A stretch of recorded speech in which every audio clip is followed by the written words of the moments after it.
യേശുവിനെക്കുറിച്ച് കേൾക്കാതെയൊക്കെ പോയിരുന്നെങ്കിൽ നമ്മുടെ ജീവിതം അത്ര ദരിദ്രമായേനെ. മനുഷ്യന് ആർജിക്കാവുന്ന, മനുഷ്യൻ്റെ തന്നെ ഒരു സാധ്യതയിലുള്ള ഒരു ഏറ്റവും മനോഹരമായ പോസിബിലിറ്റിയുടെ പേരാ യേശു. നമുക്ക് യേശുവുമായി ബന്ധപ്പെട്ടൊരു അനുഭവം എന്ന് പറയുന്നത് നമ്മുടെ അവകാശമാണ്. തമോന്മുഖം ജീവിതം പ്രഭാമയം സന്നിധാനം. ഗുരുകരണത്തിലേക്ക് സ്നേഹവന്ദനം. ഞങ്ങളുടെ ഒരു ചെറിയ നാടിൻ്റെ യുക്തിബോധത്തെ വളരെയേറെ പ്രകാശിപ്പിച്ചത് നാട്ടിലൊരു ചെറിയൊരു ട്യൂഷൻ സെൻ്ററായിരുന്നു. ഒരിക്കലതിങ്ങനെ ജയഭാരതം എന്നൊക്കെ പേരിലായിരുന്നു അറിയപ്പെട്ടിരുന്നത്. പിന്നത് എവരിമാൻസ് എന്ന രീതിയിൽ ആ പേരിനൊരു മാറ്റമുണ്ടായി. വിശേഷിച്ച് അവിടുത്തെ ഒരു മാഷുണ്ടായിരുന്നു, കണക്കധ്യാപകനാണ്, ഔസപ്പച്ചൻ സാർ എന്നാണ്. വളരെ സാമ്പത്തിക സുരക്ഷിതത്വവും നാട്ടിലെ മാർക്കറ്റൊക്കെ, ലില്ലി മാർക്കറ്റൊക്കെ അവരുടേതായിരുന്നു. പക്ഷേ ജനിച്ചു വീണ ഒരു പരിസരത്തിൻ്റെ ഒരു കംഫർട്ട് സോണിലായിരിക്കാനായിരുന്നില്ല അദ്ദേഹം ആഗ്രഹിച്ചത്. അതെപ്പോഴും ഇങ്ങനെ കുറേ കൂടി ബുദ്ധിമുട്ടുള്ളവരുടെയും കുറേ കൂടി പ്രതിസന്ധി അനുഭവിക്കുന്നവരുടെയൊക്കെ പക്ഷത്തായിരുന്നു. ഒരു യുക്തിബോധത്തിൻ്റെയൊക്കെ ഒരു വിത്ത് എൻ്റെ ജ്യേഷ്ഠന്മാരുടെ ജീവിതത്തിലാണെങ്കിലും ഞങ്ങളുടെയൊക്കെ കാലത്തെ കുട്ടികളുടെ ജീവിതത്തിലാണെങ്കിലും ഇട്ടുതരാനായിട്ടൊരു കാരണമായൊരു മനുഷ്യൻ ഇദ്ദേഹമാണ്. കാര്യമായ ദൈവാഭിമുഖ്യമോ പള്ളിയോടുള്ള മമതയൊന്നും പുലർത്തിയിരുന്നില്ല. അപ്പോൾ ഇതായിരുന്നു അദ്ദേഹത്തുമായി ബന്ധപ്പെട്ട എൻ്റെ ആദ്യത്തെ ഒരു ഓർമ്മ. പിന്നീട് ഒരു 10-15 വർഷങ്ങൾക്ക് ശേഷം അതേ നാട്ടിൽ തന്നെ, ഞങ്ങളുടെ നാട്ടിൽ ആശ്രമത്തിൽ ഞാൻ വീണ്ടും ഇങ്ങനെ വൈദ്യനായിട്ടൊക്കെ വരുമ്പോൾ അദ്ദേഹം പൂർണ്ണമായിട്ടൊരു ക്രിസ്തുവിൽ അർപ്പിച്ചൊരു മനുഷ്യനായിട്ട് മാറി. ഇങ്ങനെ മണിക്കൂറുകളോളം ഇങ്ങനെ ദേവാലയത്തിൽ ചെലവഴിക്കുന്നു. ഒരു ദിവസം അദ്ദേഹം എന്നെ കാണാനായിട്ട് വന്നു. ആലപ്പുഴ നിന്ന് പ്രസിദ്ധീകരിക്കുന്ന മുഖരേഖ എന്ന് പറയുന്നൊരു മാസികയുണ്ട്. അതിനകത്ത് ഞാൻ എഴുതിയൊരു ആർട്ടിക്കിളുമായിട്ടാണ്. അപ്പോൾ ആ ആർട്ടിക്കിളിനകത്ത് ഇങ്ങനെ മതവും രാഷ്ട്രമൊക്കെ തമ്മിലുള്ള ചില അധാർമിക ബാന്ധവങ്ങളെ പരാമർശിക്കാനായിട്ട് കാലാകാലങ്ങളായിട്ട് പറഞ്ഞുകൊണ്ടിരിക്കുന്ന ഒരു ചൊല്ലുണ്ട്, ഒരു സ്റ്റേറ്റ്മെൻ്റ് ഉണ്ട്. അതിങ്ങനെ ആഫ്രിക്കയുമായിട്ട് ബന്ധപ്പെട്ടാണ്. ഒരു ആഫ്രിക്കൻ ഗോത്രത്തിൽപ്പെട്ട ഒരു മനുഷ്യൻ ഇങ്ങനെയാണ് പരാതി പറയുന്നത്: ഒരിക്കൽ ഞങ്ങൾക്ക് മണ്ണുണ്ടായിരുന്നു, ഭൂമിയുണ്ടായിരുന്നു. പിന്നീട് മിഷണറിമാർ വരുമ്പോൾ അവരുടെ കൈവശം ബൈബിളുണ്ടായിരുന്നു. എന്നാൽ ഒരു 10-30 വർഷങ്ങൾക്ക് ശേഷം ഞങ്ങളുടെ കൈവശം ബൈബിളും അവരുടെ കൈവശം ഭൂമിയുമായെന്ന് പറയുന്ന, ചരിത്രപരമായിട്ടും പൊളിറ്റിക്കലായിട്ടും ഒരു പക്ഷേ ശരിയെന്ന് പറയുന്നൊരു സ്റ്റേറ്റ്മെൻറ്റ് അതിനകത്ത് എഴുതിയിട്ടുണ്ടായിരുന്നു. നമ്മുടെ ഒരു ചെറിയ പ്രായത്തിൻ്റെ ഒക്കെ ഒരു കുറച്ചുകൂടി ഒരു ഷാർപ്പായ ദൈവശാസ്ത്ര വീണ്ടും വിചാരങ്ങളുടെ ഭാഗമായിട്ട് എഴുതിയ കുറിപ്പാണ്. ആ ഒരു ചെറിയൊരു കുറിപ്പ് ഇങ്ങനെ അടിവരയിട്ടിട്ട് അദ്ദേഹം കൊണ്ടുവന്നിട്ട് കാണിച്ചിട്ട് പറഞ്ഞു: നിനക്കിപ്പോഴും കാര്യമായിട്ട് ഒരു ബുദ്ധിബോധമൊന്നും വന്നിട്ടില്ലേ? പഴയ അധ്യാപക നിലയിലും ഞങ്ങളുടെയൊക്കെ ഒരു ജ്യേഷ്ഠ സഹോദര നിലയിലും എന്തും പറയാനുള്ള സ്വാതന്ത്ര്യവും ഒക്കെ ഉള്ള ഒരാളാണ്, അടുപ്പമുള്ള ഒരാളാണ്. ഞാൻ ഇങ്ങനെ ഒന്ന് ചെറുതായിട്ടൊന്ന് അമ്പരന്നു. അപ്പോൾ അദ്ദേഹം പറഞ്ഞു: നീ എന്താ ഇതിനകത്ത് എഴുതിയിരിക്കുന്നത്? ഇങ്ങനെ ഞങ്ങളുടെ കൈവശം ഭൂമിയും അവരുടെ കൈവശം യേശു, അല്ല അവരുടെ കൈവശം ബൈബിൾ ഉണ്ടായിരുന്നു, പിന്നീട് അത് തിരിച്ചായെന്നൊക്കെ ഉള്ളത്. നീ ഒന്ന് വെറുതെ ഇരുന്ന് ആലോചിച്ച് നോക്കിക്കോളൂ. ഈ മുഴുവൻ ഭൂമി ഉണ്ടായിരിക്കുകയും യേശുവിനെ അറിയാതെയും പോയിരുന്നെങ്കിൽ എത്ര ദരിദ്രമായനെ അവരുടെ ഒരു ആത്മാവ്, അവരുടെ ഒരു പശ്ചാത്തലം. എവിടെ നിന്ന് ആരംഭിച്ച് എവിടെ നിന്നെത്തിയൊരു മനുഷ്യനാണെന്ന നിലയിലാണ് ഈ പറഞ്ഞ വാക്കുകൾക്ക് ഇത്രയും മുഴക്കം ഉണ്ടാകുന്നത്. ഇങ്ങനെ എല്ലാം ഉണ്ടായിരിക്കുകയും ഒരു യേശുവിനെക്കുറിച്ച് കേൾക്കാതെയൊക്കെ പോയിരുന്നെങ്കിൽ നമ്മുടെ ജീവിതം അത്ര ദരിദ്രമായനെ. ആ അർത്ഥത്തിലാണ് വെറുതെ ഈ ഒരു ദിവസങ്ങളിൽ തോമസിനെ ഓർമ്മിച്ചെടുക്കുക. ജൂലൈ 3 സെൻറ്റ് തോമസ് ഡേ ആണ്. ഏതോ ഒരു ദേശത്ത് നിന്ന് ഒരാൾ നമ്മുടെ ദേശത്തേക്ക് വന്നിട്ട് ഇങ്ങനെ യേശുവിനെ പരിചയപ്പെടുത്തുന്നു.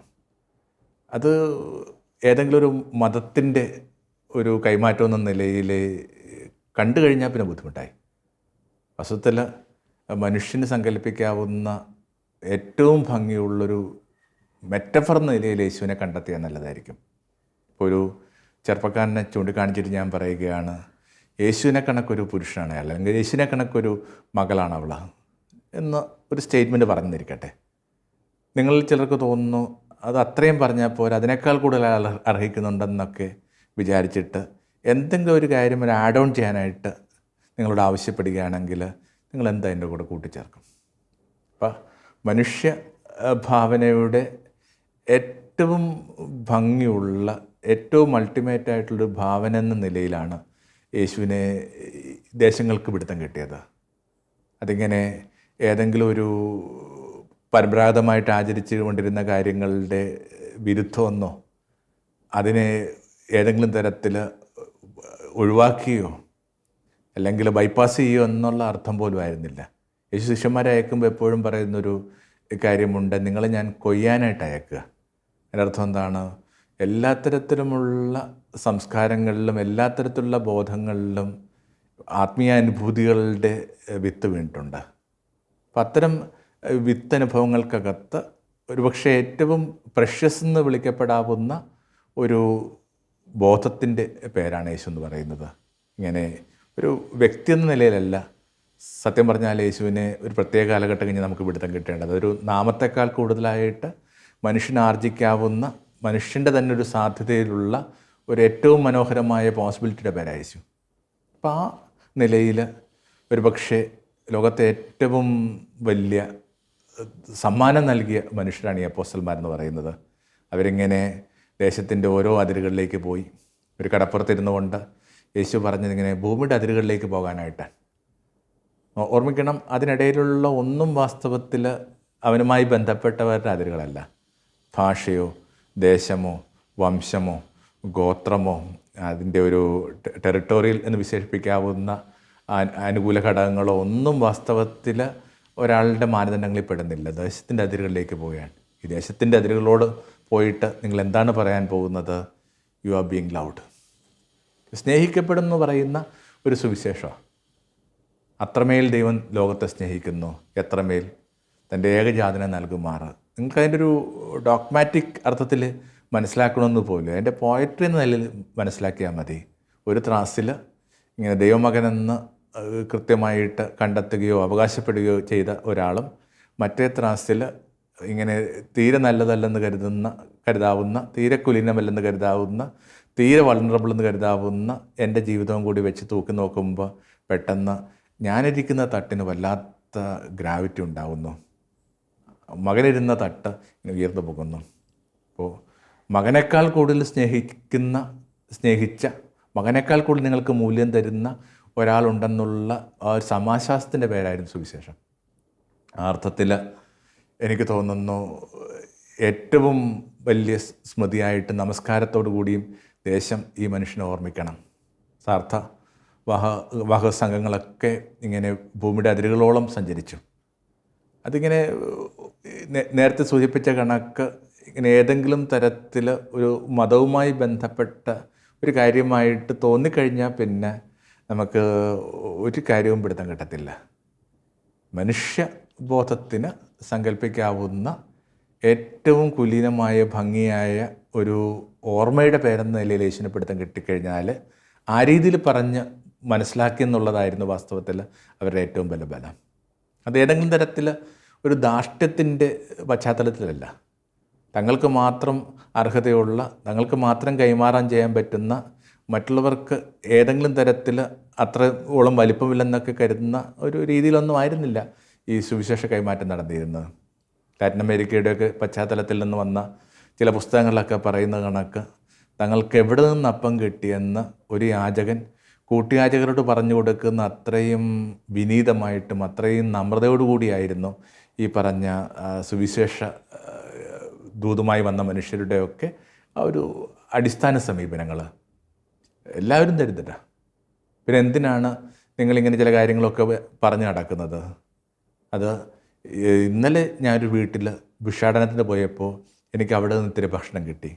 നിങ്ങളും അവിടെ ചെന്ന് കഴിഞ്ഞാൽ ഇത്തിരി ഭക്ഷണം കിട്ടുമെന്ന് പറഞ്ഞു കൊടുക്കുന്ന വിധത്തിൽ ലളിതവും ഋജുവും സരളവുമൊക്കെ ആയിട്ട്, അല്ലെങ്കിൽ ഋജുവുമൊക്കെ ആയിട്ടുള്ള ഒരു സുവിശേഷ സംഭാഷണങ്ങളും സഞ്ചാരങ്ങളും ഒക്കെ ഏർപ്പെട്ട മനുഷ്യരായിരുന്നു ഇവർ. ഓൾറെഡി യേശു പാർത്തിരുന്ന ദേശവും നമ്മൾ പാർക്കുന്ന ദേശവും തമ്മിൽ സഞ്ചാരങ്ങളുണ്ടായിരുന്നു. അതുകൊണ്ട് തന്നെ ആ ചരിത്രപരമായ സാധ്യത തുടങ്ങിയ തർക്കങ്ങളിൽ തട്ടി നിൽക്കേണ്ടതല്ല ആ തോമസുമായിട്ടുള്ള വിചാരങ്ങൾ. പക്ഷേ മറ്റു യാത്രക്കാരിൽ നിന്ന്, മറ്റു സഞ്ചാരികളിൽ നിന്ന് ഇയാളെ വ്യത്യസ്തമാക്കുന്നൊരു ഘടകമെന്ന് പറയുന്നത് മറ്റുള്ളവരൊക്കെ ഈ ദേശത്ത് വന്നത് ഇവിടെ നിന്ന് എന്ത് ശേഖരിക്കാൻ പറ്റുന്ന ഓർത്തിട്ടാണ്, ഇവിടെ നിന്ന് എന്ത് ലാഭം കിട്ടുമെന്ന് ഓർത്തിട്ടാണ്. എന്നാൽ ഇത്തരം മനുഷ്യർ ഇവിടെ എന്ത് കൈമാറാൻ പറ്റുമെന്നും ഈ നാടിൻ്റെ ഭംഗിക്ക് എന്ത് കോൺട്രിബ്യൂട്ട് ചെയ്യാൻ പറ്റുമെന്നുള്ള ചില അന്വേഷണത്തിലായിരുന്നു. എന്നിട്ടോ അവരൊക്കെ ഇവിടെ അലഞ്ഞു നടന്നു, ഓരോരോ ഋതുക്കളിലൂടെ അലഞ്ഞ് ഇങ്ങനെ ഈ ദേശത്ത് തന്നെ പൊടിഞ്ഞു പോയി. ചിലരൊക്കെ ഈ ദേശത്ത് കൊല്ലപ്പെട്ടു. ഒരു ദേശം എന്ന നിലയിൽ നമസ്കരിക്കേണ്ട, ക്രിസ്ത്യാനിറ്റി ഓഫ് കേരള എന്ന നിലയല്ല, മറിച്ച് ഒരു ദേശം എന്ന നിലയിൽ നമസ്കരിക്കേണ്ട, ഓർമ്മിക്കേണ്ട ഒരു പദമായിട്ട് ഈ ആളെ ഒന്ന് റീവിസിറ്റ് ചെയ്താൽ നല്ലതായിരിക്കും. എന്താണ് തോമസിന് നമ്മുടെ ഒരു കാലത്തോട് പറയാനുള്ളത്, നമ്മുടെ ഒരു വർത്തമാന ക്രിസ്തുബോധത്തോടൊക്കെ പറയാനുള്ളത്? ഈ പാരമ്പര്യം എന്ന് പറയുന്നൊരു ഘടകം അത്ര ഗൗരവമായിട്ട് എടുത്തിട്ടുള്ള ഒരാളല്ല യേശു. അതിനെ വളരെ ഭംഗിയായിട്ട് ബൈപ്പാസ് ചെയ്തു. അതിനെ കാര്യമായിട്ട് നിഷേധിച്ചിട്ടൊന്നുമില്ല, പക്ഷേ ബൈപ്പാസ് ചെയ്തു. അതിൻ്റെ മീതെ എന്തെങ്കിലുമൊക്കെ ഹുങ്ക് അനുഭവിച്ചവരെ ചലഞ്ച് ചെയ്തു. ഒരു സാധാരണ യഹൂദൻ്റെ ഏറ്റവും വലിയ ഹുങ്കെന്ന് പറയുന്നത് ഇങ്ങനെ അബ്രഹാത്തിൻ്റെ പുത്രനാണെന്നുള്ളതാണ്, അല്ലെങ്കിൽ അബ്രഹാത്തിൻ്റെ ആ ഒരു തുടർച്ചയാണെന്നുള്ളതാണ്. എത്ര കൂളായിട്ടാണ്, എത്ര ലൈറ്റായിട്ടാണ് ആ മനുഷ്യൻ, യേശു ഇങ്ങനെ അതിനെ നേരിട്ടത്. നിങ്ങൾ പറയുന്നു നിങ്ങൾ അബ്രഹാത്തിൽ നിന്ന് വന്നാണെന്ന്. കൊള്ളാം, ഈ കല്ലുകളിൽ നിന്ന് അബ്രഹാത്തിന് മക്കളെ ഉണ്ടാക്കാനായിട്ട് എൻ്റെ ദൈവത്തിനാവും. അത്രയും ഭംഗിയായിട്ട്, അത്രയും സാധാരണമായിട്ട് യേശു ഈ പറഞ്ഞ ആ പാരമ്പര്യ ഭാഗത്തെയൊക്കെ തള്ളിമാറ്റിയ ഒരാളാണ്. അപ്പം അതുകൊണ്ട് ഈ തോമസിൻ്റെ കാലം എന്നൊക്കെ പറഞ്ഞ്, തോമസിൻ്റെ സെൻറ്റ് തോമസ് ക്രിസ്ത്യൻ എന്നൊക്കെ പറഞ്ഞിട്ട് ഈ ഹുങ്ക് പറയുന്നതിനകത്ത് കഥയൊന്നുമില്ല. നമ്മളതിനകത്ത് എന്ത് ടേക്ക് അവേ ഉണ്ടാക്കുന്നുണ്ട്? ഒരു വൃക്ഷം ഇങ്ങനെ പുതിയ പുതിയ ശാഖകളില്ലെങ്കിൽ, പുതിയ പുതിയ തളിർപ്പുകളില്ലെങ്കിൽ, പുതിയ പൂക്കളില്ലെങ്കിൽ സ്വാഭാവികമായിട്ട് ആ വൃക്ഷത്തിന് ഒരു ചരിത്രപരമായ കൗതുകത്തിനപ്പുറമായിട്ട് ഒരു പ്രസക്തിയില്ല. ചിലപ്പോൾ വലിയ ഭയത്തോടുകൂടി അത് തോന്നാറുണ്ട്. എന്താണ് ഈ വർത്തമാനകാലത്തിൽ ഈ പറഞ്ഞ, നമ്മൾ പറയുന്ന ഈ പഴമയിൽ നിന്നുണ്ടാകുന്ന തളിർപ്പുകളാണ്. അപ്പോൾ ഒരു എക്സ്പീരിയൻസ് എന്ന് പറഞ്ഞൊരു ഘടകത്തിൻ്റെ ഒരു ആവശ്യകതയെക്കുറിച്ചായിരിക്കും നിശ്ചയമായിട്ടും തോമസ് നമ്മളെ ഓർമ്മിപ്പിക്കുന്ന ഒരു പ്രധാനപ്പെട്ട ഘടകം. ഞാൻ തൊട്ടറിഞ്ഞു എന്ന് പറയുന്ന വിധത്തിൽ അത്രയും ഇൻറ്റിമേറ്റായിട്ട് യേശുവിനെ പിടുത്തം കിട്ടിയ ഒരാളാണ്. വസ്തുത നമ്മൾ പറയുന്നത് ഇങ്ങനെ സംശയിച്ച തോമസ് തന്നെ. ഇപ്പോൾ ഇംഗ്ലീഷ് ഭാഷയിൽ ഫ്രേസ് പോലുമാണ്. നീ ഒരു തോമസ് ആണെന്ന് പറഞ്ഞതിൻ്റെ അർത്ഥം ഇവരെ ഡൗട്ടിങ് പേഴ്സൺ, ഇവരെ എന്ത് ചെയ്യുന്നുണ്ട്, സന്ദേഹിയായ മനുഷ്യൻ എന്നാണ് അതിൻ്റെ അർത്ഥം. വസ്തുത സന്ദേഹത്തിൻ്റെ പ്രശ്നമൊന്നുമല്ല. നമുക്ക് യേശുവുമായി ബന്ധപ്പെട്ടൊരു അനുഭവം എന്ന് പറയുന്നത് നമ്മുടെ അവകാശമാണ്. എന്താ ഈ മനുഷ്യാവതാരം എന്ന് പറയുന്ന സംഭവം തന്നെ? ഇപ്പോൾ ജലത്തെക്കുറിച്ച് നമ്മൾ പറയുന്ന കണക്കാണ്. ജലം ഭൂമി മുഴുവനുണ്ട്, ഏതൊക്കെയോ രൂപങ്ങളിൽ. നമുക്ക് സയൻസ് ക്ലാസ്സിലൊക്കെ പഠിച്ചിട്ടില്ലേ, ഈ ജലത്തിൻ്റെ അളവ് കൂടുകയോ കുറയുകയോ ചെയ്യുന്നില്ല. നോക്കി നിൽക്കുമ്പോൾ നമ്മുടെ പുഴകളൊക്കെ വറ്റിപ്പോയി. അതിൻ്റെ അർത്ഥം ജലമില്ലെന്നുള്ളതല്ല, ഏതൊക്കെയോ രീതികളിൽ അതേ അളവിൽ ജലം ഇപ്പോഴും നിൽക്കുന്നുണ്ട്. പക്ഷെ അത് നമുക്ക് പിടുത്തം കിട്ടണമെങ്കിൽ നമുക്കൊരു കണ്ടെയ്നർ ആവശ്യമുണ്ട്. നമ്മൾ വെള്ളത്തിൻ്റെ ഷേപ്പിനെ കുറിച്ചൊക്കെ പറയുന്നത്, വെള്ളത്തിൻ്റെ കണ്ടെയ്നർ, അതിൻ്റെ പാത്രമാണ് അതിൻ്റെ ഷേപ്പ് എന്ന് പറയുന്ന കണക്ക് നമുക്ക് പിടുത്തം കിട്ടിയ ഒരു കണ്ടെയ്നർ എന്ന നിലയിലാണ് നമ്മൾ ഈ മനുഷ്യാവതാര രഹസ്യമൊക്കെ വായിച്ചെടുക്കുന്നത്. മിസ്റ്ററി ഓഫ് ഈ ഹ്യൂമൻ, ഈ പറഞ്ഞ ഇൻകാർണേഷൻ എന്ന് പറയുന്ന വാക്കാണ്. കാരണം എന്ന് പറഞ്ഞാൽ ബോഡിയാണ്. അപ്പോൾ ആ ഒരു മിസ്റ്ററി ഇങ്ങനെ ഈ പറഞ്ഞൊരു കണ്ടെയ്നറിലേക്ക് ഇങ്ങനെ വെളിവാക്കപ്പെട്ടു എങ്കിൽ നിശ്ചയമായിട്ടും നിങ്ങൾക്ക് അതിനെ അനുഭവിക്കാനുള്ള അവകാശമുണ്ട്. അത് വെറുതെ ഒരു സങ്കല്പത്തിൻ്റെയോ ബോധത്തിൻ്റെയോ കൈമാറ്റം ചെയ്യപ്പെട്ട് കിട്ടുന്ന ഒരു അറിവിൻ്റെയൊക്കെ ഒരു ഹേതുവായിട്ടോ ഒരു നിമിത്തമായിട്ടൊക്കെ നിലനിൽക്കേണ്ട ഒന്നല്ല. All the right to experience the Lord. എനിക്കതെങ്ങനെയാണ് പറഞ്ഞു പിടിപ്പിക്കേണ്ടതെന്ന് അതിന് കൂടെ. എക്സ്പീരിയൻസ് എന്ന് പറയുമ്പോൾ അത് ഈ ഇന്ദ്രിയമായ ഒരു അനുഭവം എന്ന നിലയിൽ പോലും അല്ല. നിങ്ങൾ അനുഭവിക്കുന്ന ഒരു സമചിത്തത, ഏത് ശോഭത്തിന് കാരണമായ ഇടങ്ങളിൽ നിങ്ങൾ പുലർത്തുന്ന ഒരു ശാന്തത, എന്തുമാത്രം നുറുക്കപ്പെടുമ്പോഴും എവിടെ ഉള്ളിൽ നിങ്ങൾ കൊണ്ടു നടക്കുന്നൊരു പുഞ്ചിരി, ഇതൊക്കെയാണ് ഈ എക്സ്പീരിയൻസ് ഓഫ് ദ ലോഡ് എന്ന് പറയുന്ന ഒരു സംഭവം. അതിന് നിശ്ചയമായിട്ട് അവകാശമുണ്ട്. കാരണം the end of the day, കുട്ടികളൊക്കെ പറയുന്ന കണക്ക് ഈ ഒരു ദിവസത്തിൻ്റെ അന്ത്യം അതുമാത്രമാണ് പ്രധാനപ്പെട്ടത്. ക്രിസ്തു നിങ്ങൾക്കൊരു അറിവിൻ്റെ ഒരു ഹേതുവായിരുന്നു, അതോ ഇങ്ങനെ അനുഭവത്തിൻ്റെ ഒരു കേന്ദ്രബിന്ദുവായിരുന്നു എന്നുള്ളതാണ്. രാമകൃഷ്ണ പരമഹംസനൊക്കെ പറയുന്നൊരു കഥയില്ലേ, ഇങ്ങനെ ഒരു തെരുവിൽ ഒരു നായ കുരച്ചുകൊണ്ടിരിക്കുക. സ്വാഭാവികമായിട്ട് രാത്രി സമയം മറ്റു നായകളൊക്കെ അതിൻ്റെ കൂടെ ചേർന്ന് കുരക്കാൻ തുടങ്ങി. കുറേ കഴിയുമ്പോൾ തളർന്നു പോവും. ഈ നായകളുടെയൊക്കെ അതിൻ്റെ ഒരു ഇൻറ്റൻസിറ്റി കുറയുന്നു. പിന്നെ പതുക്കെ നായകളെല്ലാം കിടന്നുറങ്ങുന്നു. അപ്പോഴും ആദ്യത്തെ നായ കുരച്ചുകൊണ്ടിരിക്കുക. കാരണം അതിന് മാത്രമേ ഒരു ഡയറക്റ്റ് എക്സ്പീരിയൻസ് ഉണ്ടായിട്ടുള്ളൂ. അതുമാത്രമേ ഈ അപരിചിതനെ ഈ തെരുവിൽ കണ്ടിട്ടുള്ളൂ. അപ്പോൾ കുറേ കൂടി മുമ്പോട്ട് പോകാനും കുറേ കൂടി ഊർജ്ജത്തോടുകൂടി ജീവിക്കാനും എന്തൂസിയാസ്റ്റിക് എന്നൊരു വാക്ക് ഉപയോഗിക്കുന്നുണ്ടല്ലോ നമ്മളെ കൂടുതൽ ഉത്സാഹത്തോടെ. തെയോ എന്ന് പറഞ്ഞൊരു വാക്കിനകത്ത് നിന്നാണ് ഈ പറഞ്ഞ എന്തൂസിയാസം നമുക്കുണ്ടാകുക. കുറേ കൂടി ഒരു ദൈവാനുഭവത്തിന് മാത്രമേ നമ്മുടെ ഒരു അടിസ്ഥാന ഊർജ്ജത്തെയും ഉന്മേഷത്തെയൊക്കെ നിലനിർത്താൻ പറ്റത്തുള്ളൂ. ബാക്കിയുള്ളതൊക്കെ കുറേ കഴിയുമ്പോൾ ആചാരങ്ങളിലേക്കും ചട്ടങ്ങളിലേക്കും മൃതമായ ചില വിശ്വാസ സംഹിതകളിലേക്കുമൊക്കെ ചുരുങ്ങിപ്പോകും.